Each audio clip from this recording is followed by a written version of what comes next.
ओम नमो भगवते वासुदेवाय। ओम नमो भगवते वासुदेवाय। परम पवित्र ग्रंथ श्रीमद् भगवद गीता के 6वें अध्याय का 11वां श्लोक।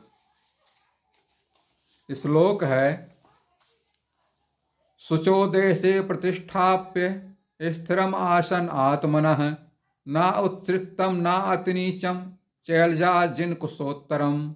अर्थात शुद्ध भूमि में जिसके ऊपर क्रमशः कुशा, मृगछाला और वस्त्र बिछे हैं, जो न बहुत ऊंचा है न बहुत नीचा, ऐसे अपने आस्थन को स्थिर स्थापन करके योग का अभ्यास करना चाहिए।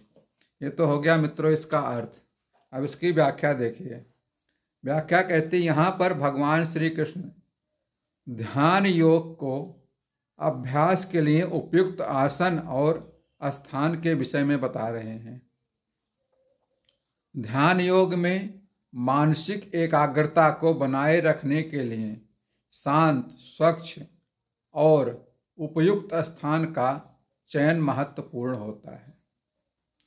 इसके लिए कुछ बातों पर ध्यान देना होगा, जैसे पवित्र स्थान का चयन।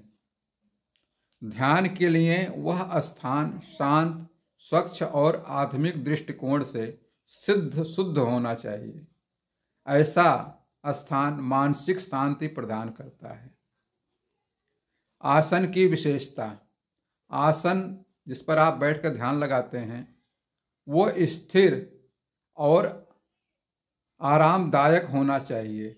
यह ना तो इतना ऊंचा हो कि गिरने का चांस बना रहे, ना इतना नीचा हो कि गंदगी से दूषित हो जाए।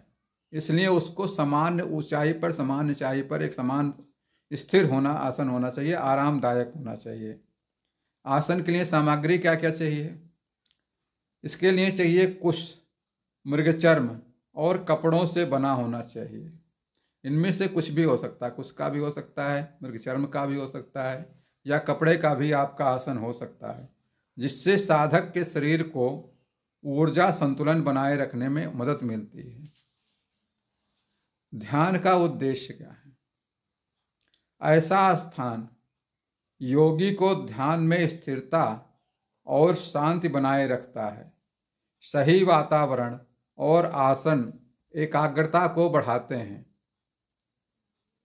जो ध्यान योग का मुख्य आधार है।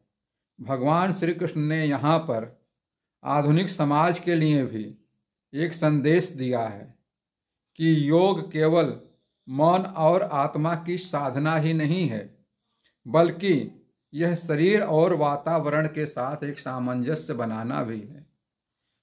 भगवान श्री कृष्ण ने आज के समय के लिए भी बताया हुआ है कि योग, अभ्यास, ध्यान केवल मन और साधना के लिए ही नहीं है, बल्कि आपका ये वातावरण से, लोगों के संबंध से, आपके शरीर से, सब में एक सामंजस्य बना के रखता है। फिर आपको मानसिक शांति मिलती है। शांत चित्त होकर के संबंधों का विस्तार करते हैं, आप आत्म आनंद प्राप्त करते हैं। बस मित्रों, आज के लिए इतना ही। इससे अगले श्लोक के लिए कल फिर मिलेंगे। तब तक के लिए श्री कृष्ण शरणम मम। श्री कृष्ण शरणम मम।